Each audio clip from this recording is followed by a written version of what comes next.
अस्सलाम वालेकुम दोस्तों, क्या आप ये जानते हैं कि मरकरी का एक दिन ज़मीन के 58 डेज 15 घंटे और 30 दिन के बराबर होता है। जिसका मतलब ये है कि अगर हम मरकरी पर 2 दिन भी रहें तो हमारी ज़मीन पर 4 माह का वक्त गुजर जाएगा। हमें ये सब उस वक्त पता चला जब हमने मरकरी को टेलीस्कोप से ऑब्जर्व किया और इसके साथ ही ये कैलकुलेट किया कि वो अपने एक्सिस पर अपनी एक रोटेशन को कितने वक्त में कंप्लीट करता है। लेकिन अगर हम मरकरी पर खड़े होकर टाइम को देखेंगे तो हमें कुछ खास फर्क नहीं लगेगा, क्योंकि टाइम उतना मूव नहीं करता जितना हम सोचते हैं। यहाँ पर मैं आपको बता दूं, जितना हम फास्ट ट्रैवल करेंगे टाइम हमारे लिए उतनी ही स्लो स्पीड से गुजरेगा। लेकिन क्या आप ये जानते हैं कि ये ग्रेविटी की वजह से भी इफेक्ट होता है। आप ये देख सकते हैं, मरकरी हमारे सोलर सिस्टम में मौजूद सूरज के बहुत ज्यादा करीब है, जहाँ ग्रेविटी सबसे ज्यादा है। लेकिन यहाँ एक सवाल है, आखिर टाइम ग्रेविटी की वजह से किस हद तक इफेक्ट होता है और क्या हम मरकरी पर जाकर जिंदा रह सकते हैं और क्या हम वाकई में टाइम को रोक सकते हैं? ये अमेजिंग इन्फॉर्मेशन आप जानोगे आज की इस वीडियो में।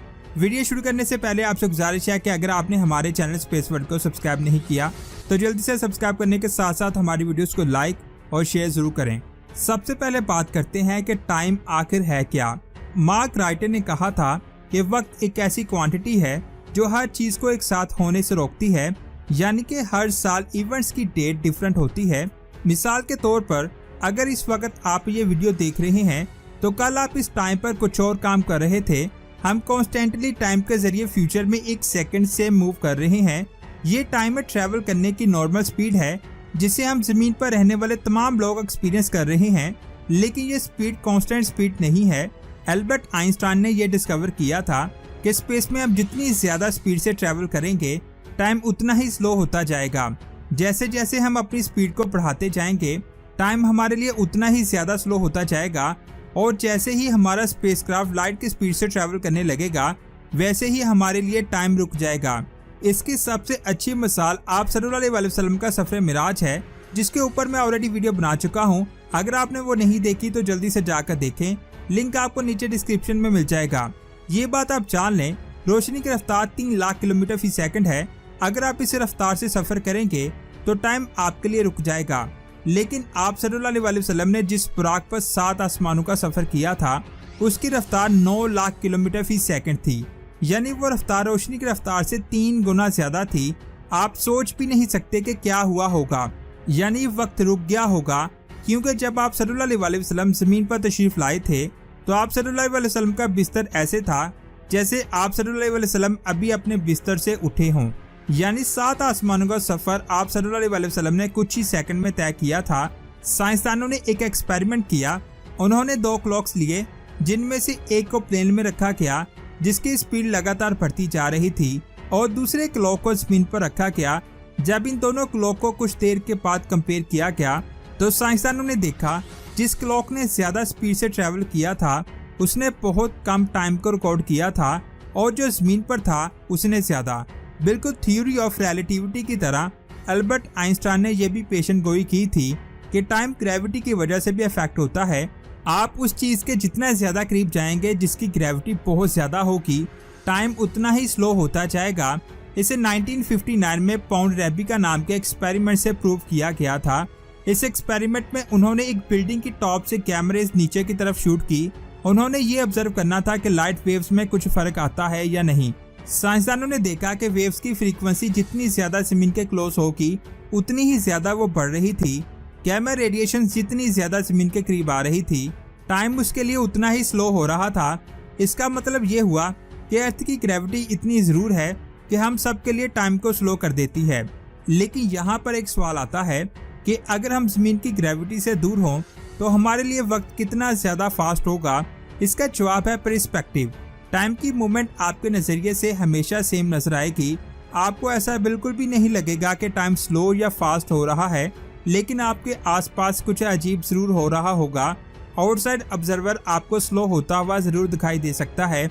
इसका सही जवाब जानने के लिए आइंस्टाइन ने एक इक्वेशन भी दी थी। देखने में चाहे ये इक्वेशन बहुत ज्यादा मुश्किल हो, लेकिन इसे समझना इतना ज्यादा मुश्किल नहीं है। TO हमारा मेन आंसर है, हम जिसे फाइंड कर रहे हैं। इसका मतलब ये है कि हम जिस सब्जेक्ट में इंटरेस्टेड हैं वहाँ पर कितना ज्यादा टाइम गुजर रहा होगा। इस केस में हम इसे अर्थ कंसीडर करते हैं। TF का मतलब है ऐसी जगह पर कितना टाइम गुजरेगा यहाँ ग्रेविटी का कोई असर ना हो। वैसे तो ऐसी कोई भी जगह कायनात में मौजूद नहीं है, लेकिन ये हमारा हाइपोथेटिकल क्लॉक है। यहाँ पर G ग्रेविटेशनल कांस्टेंट है, जिसके बारे में आपने अपनी बुक्स में पढ़ा होगा, जिसकी वैल्यू आप स्क्रीन पर दे सकते हैं। यहाँ पर M मास है, वो मास जो ग्रेविटी क्रिएट कर रही है। R उस ऑब्जेक्ट के सेंटर से डिस्टेंस को नोट करता है और C स्पीड ऑफ लाइट को कहते हैं। अब हमें ये पता चलेगा कि ज़मीन पर टाइम कितना स्लो गुजरेगा और स्पेस में कितना टाइम गुजरेगा।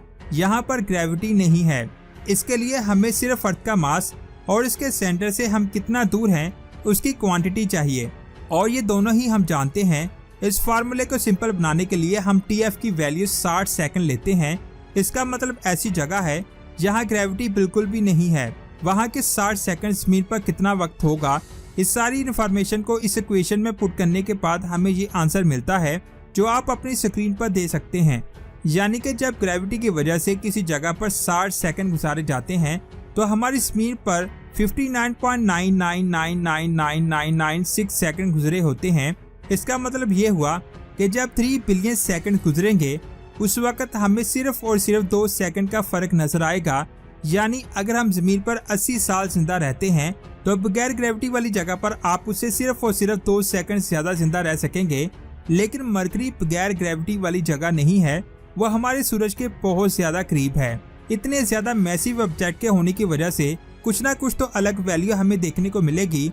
अब यहाँ पर यह सवाल आता है कि आखिर मरकरी प्लैनेट पर हमारे लिए वक्त कितना स्लो होता है। यहाँ पर हमारी पहली इक्वेशन में हर चीज सेम होगी, लेकिन R की वैल्यू में फर्क होगा, जो सूरज और मरकरी के दरमियान की दूरी है। इन तमाम सालों को इक्वेशन में ऐड करने के बाद हमें एक फाइनल वैल्यू मिली है और हमें पता चला कि बगैर ग्रेविटी वाले 60 सेकंड्स में मरकरी पर कितना टाइम पास होगा। इस टाइम को आप अपनी स्क्रीन पर दे सकते हैं। यानी जब 6 करोड़ सेकंड गुजरेंगे तो फिर आपको 1 सेकंड का फर्क नजर आएगा। अगर आसान अल्फाज में कहें, अगर आप मरकरी पर रहने के लिए गए तो आपके पूरी लाइफ टाइम में सिर्फ 14 सेकंड ज्यादा पड़ेंगे। अब बेशक मरकरी का एक दिन ज़मीन के 2 माह के बराबर ही क्यों ना हो, फिर भी आप मरकरी पर 6 दिन में 1 साल के हो जाएंगे और 480 दिन में आप 80 साल के होने के बाद मर जाएंगे। यहाँ पर मैं आपको बता दूं, देखने में ये 14 सेकंड आपको बिल्कुल भी फील नहीं होंगे, क्योंकि आपके नज़रिए से टाइम नॉर्मल मूव कर रहा है। यहाँ पर से ज़मीन सबके पॉइंट ऑफ व्यू से तेज मूव कर रही होगी। अगर आप अपने टेलीस्कोप को ज़मीन पर पॉइंट करके देखेंगे तो आपको ज़मीन के 14 सेकंड ज़्यादा नजर आएंगे। मैं ये जानता हूँ कि ये नंबर बहुत ज़्यादा कम है, लेकिन टाइम डायलेशन की ये एक वैलिड एग्जाम्पल है। यहाँ पर मैं आपको बता दूँ, मरकरी बिल्कुल भी रहने के लायक नहीं है, जिसकी वजह से वहाँ पर जाने का कोई भी फायदा नहीं है। रियलिटी में ग्रेविटी की वजह से टाइम इतना ज़्यादा डिले नहीं होता और हमारे सोलर सिस्टम में इतना नहीं होता। हमारे सूरज के पास उतना ज्यादा मास नहीं है कि वो टाइम को स्ट्रेच कर सके। कैलकुलेशन के मुताबिक हमारे सूरज का मास मिलियंस ऑफ टाइम्स ज्यादा होना चाहिए, फिर जाकर हमें टाइम में डिफरेंस फील होगा। ये बहुत ही इंटरेस्टिंग चीज़ है जो हमें बताती है कि कायनात में टाइम कैसे फ्लो करता है, और हमें यह भी पता चलता है कि टाइम उतना ज्यादा कांस्टेंट नहीं है जितना हम समझते हैं। यहाँ पर यह सवाल आता है कि क्या हमारी कायनात में ऐसे बड़े ऑब्जेक्ट मौजूद हैं जिससे एक आदमी को टाइम डिलेशन के रियल इफेक्ट देखने को मिले? इसका जवाब है जी हाँ। बहुत ज्यादा गैलेक्सीज के सेंटर में सुपर मैसिव ब्लैक होल्स होते हैं जो सूरज से अरबों खरबों गुना ज्यादा मैसिव होते हैं। अगर आप इन मैसिव ब्लैक होल्स की तरफ जाने लगेंगे तो टाइम आपके लिए बहुत ज्यादा स्लो हो जाएगा, और अगर आप इस जगह पर आधा घंटा गुजार कर बाहर आएंगे तो आप जमीन पर आने के बाद देखेंगे कि यहाँ पर हजारों साल गुजर गए हैं। अब तो आपको ये समझ आ गई होगी कि टाइम बहुत ही यूनिक वे में काम करता है। आपको टाइम का ये फीचर कैसा लगा, नीचे कमेंट्स करके जरूर बताएं, और ये भी बताएं कि आज की वीडियो आपको कैसी लगी। अगर अच्छी लगी इसे लाइक करने के साथ साथ अपने दोस्तों के साथ शेयर करें, और स्पेस की ऐसी ही अमेजिंग वीडियोस को देखने के लिए हमारे चैनल स्पेस वर्ल्ड को सब्सक्राइब करके बेल आइकन को प्रेस करें। अपना बहुत सारा ख्याल रखें। अल्लाह हाफिज।